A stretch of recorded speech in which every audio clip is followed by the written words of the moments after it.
Welcome to a Noob's Guide to Tamurkhan.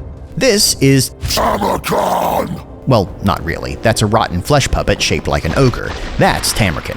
Tamurkhan! A mutant maggot that burrows into his victims and then pilots them around like giant meat mechs. So sit back and discover how he went from Grub to Tamurkhan the Great, and along the way I'll tell you about the new units and mechanics that are included in his Thrones of Decay DLC for Total War Warhammer 3. Tamurkhan's been a corpse worm for so long he can't remember having ever been anything else. He's either the cursed son of a steppe warlord who didn't read the fine print on his diabolical contract, or a weirdly intelligent worm, leaving him to ponder, Was I once man, or always a maggot? It matters not.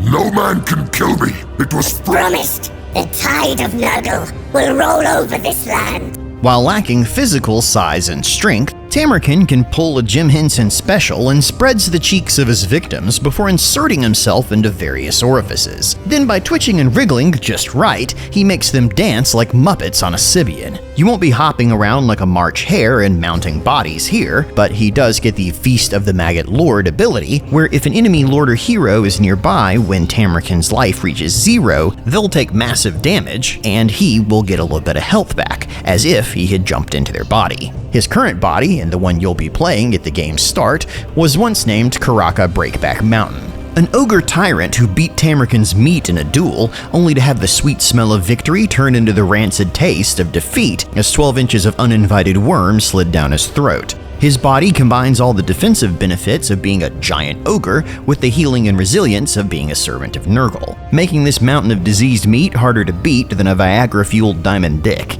When you're so obviously blessed, or cursed by a chaos god, there is no question about your ultimate destiny. Every chaos worshipper wants to impress their patron deity enough to be granted apotheosis, to be elevated and transformed into immortal demons. But as this worm started at the bottom of the food chain, his hard knock life has given him the skills necessary to muster the chaos throngs, with a will and fortitude comparable only to the cockroach that he looks like. Starting at the far northern battlefield of Azerbaijan, you'll fight your way south to invade the Empire and raise the city of Nuln in the name of Chaos. Nuln was once the capital of the Empire and now is its manufacturing and munitions hub. That's where you'll join Tamurkhan in this DLC, moving south to invade the Empire like old people invading Florida for the winter.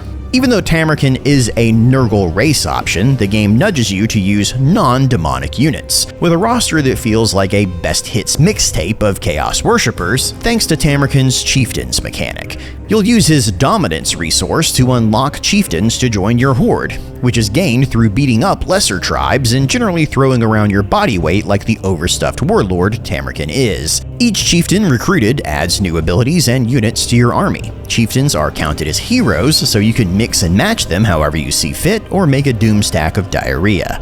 You can also improve a chieftain's offerings by increasing their fealty, eventually leading to a final quest battle for each. Fealty is increased by taking actions each chief approves of. This means raising cities, raiding settlements, and lots of tummy scratches because someone's been a very good boy. Aren't you a good boy? Yes you are, you're such a good boy. The chieftain you'll unlock first is also the legendary hero offered to all Nurgle and Chaos Undivided factions, Kaisk the Befouled. This rotten rider is what happens when a Nazgul stops doing laundry. He's fast, furious, foul, and regenerates health, with a unique skill line that buffs Rot Knights and gives them the Befouled Charge ability, which triggers, you may have guessed, on a charge and grants more speed and charge bonus, while stripping the charge defense versus large bonus from enemies, which is a roundabout way of saying that fighting Rot Knights is like boxing a hobo. It's hard to keep your defense up when the smell hits before they do. Rot Knights are one of the new units included in this DLC, monstrous cavalry riding around on mutant wargs. They're heavily armored and can regenerate health, letting them lock down large targets on the battlefield or destroy smaller ones thanks to Kaisk the Befouled's buffs. But they aren't as quick as other cavalry, as like the Oregon Trail, Nurgle armies are known for taking forever to get somewhere and killing people with dysentery. Tamurkhan's DLC also comes with the melee-centric Chaos Lord of Nurgle General and the magic-casting Chaos Sorcerer of Nurgle Hero, who both should have been included in the Warriors of Chaos DLC last year, but Sonic likes his golden rings. Pestigors are goatmen who pee on their beards and rub themselves in excrement to try and use the foul scent to mask their fouler dispositions. They're filthy, horrible creatures just like all goats, and you should use their vanguard deployment ability to put them as far away from your army as possible before every battle. Plague ogres are what happens when the brutish durability of an ogre is blessed by Nurgle. From deep inside Karaka Broken Butthole, Tamurkhan convinced the former tyrant's ogre tribe that it's totally cool to eat foul, rotting, corrupted meat and smoke cigarettes, channeling his inner mean girl to bring the ogres into his inner circle by demonstrating that after you beat an enemy, don't just eat them. Poop in their wells afterwards. And that's the kind of big dick energy an ogre can get behind. Or have get behind them. Because have you seen ogre women? Bile trolls take naturally chaos-resistant trolls and then burrows maggots into their skin to consume them from the inside out. They're so toxic they get poison attacks and spew more hate-filled nonsense than a Facebook news link. I'd say just stand back when they start spitting their venom, but let's be honest, there's no getting away from them in an election year. Toad dragons are the showstopper unit for this DLC, except if you squint, they don't look like a toad or a dragon, but they do look like a Kodo from Warcraft 3. Found in the Chaos Wastes, toad dragons are a rare sight and nearing extinction since dinosaurs weren't meant to live in Norway. But until Mother Nature corrects this world-building oversight, these elephant-sized monsters roam the land with thick hides, thicker claws, and a tongue so long and dexterous it'll make you wish they weren't fictional. Just watch out for their unspeakable foulness, an ability that lets them spew flesh-melting acid that burns anyone it touches so their skin slips off in sheets and their bones turn to jelly, which is one hell of a gag reflex. But as Tamurkhan can swap bodies at will, he felt it was worth the risk, and regularly mounts the largest toad dragon ever seen, Bubulos, your unique mount for his campaign, a name that I swear that I didn't add any extra syllables to. Riding atop Bubulos doubles down on what Tamurkhan is already good at, being nigh unkillable. His ogre body isn't the fastest, and his toad dragon mount isn't either, but is a tanky, regenerating, hard-hitting unit in more ways than one. It doesn't really matter when you arrive, as he'll be the last one standing when he gets there.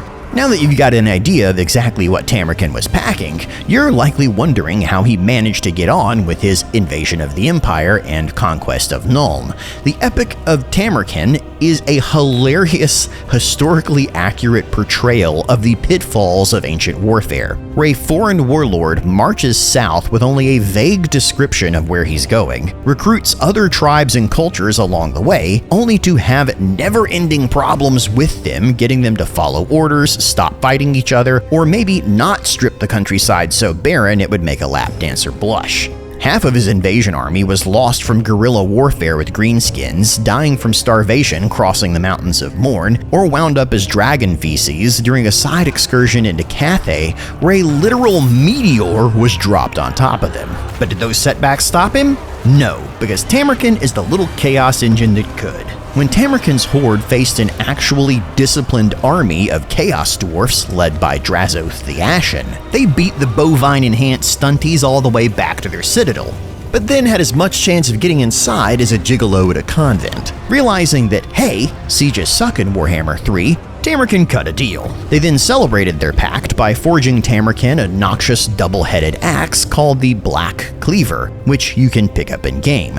Freshly reinforced with a Chaos Dwarf mechanized division, when Tamurkhan finally did reach the Empire and his destination, his army struggled to even breach the walls of a guarded Imperial city, as every commander spoke a different language and had a different idea on how the assault should be carried out. So that when Mr. T did finally take the city, after an hours-long struggle worthy of a champion of Nurgle, he lifted his rotting arms to receive Nurgle's ultimate blessing, only to stand there with his arms outstretched like a moron until it looked so silly that he had to put them back down again. That's when a prisoner politely coughed and pointed to a sign with the town's name on it. He had invaded the wrong city.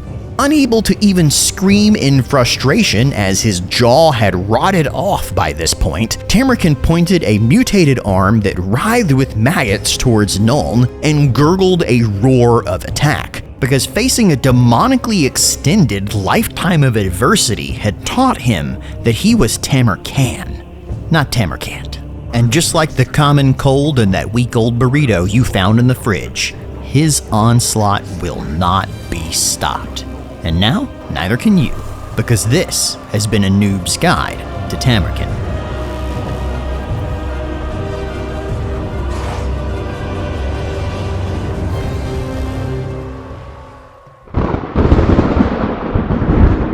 You can find out what happens in the Battle of Nuln in a Noob's Guide to Elspeth von Draken, because only the darkest mommy ever dreamt of at Warhammer could stand a chance against the smelliest horde to invade the Empire, and its defense is really her story.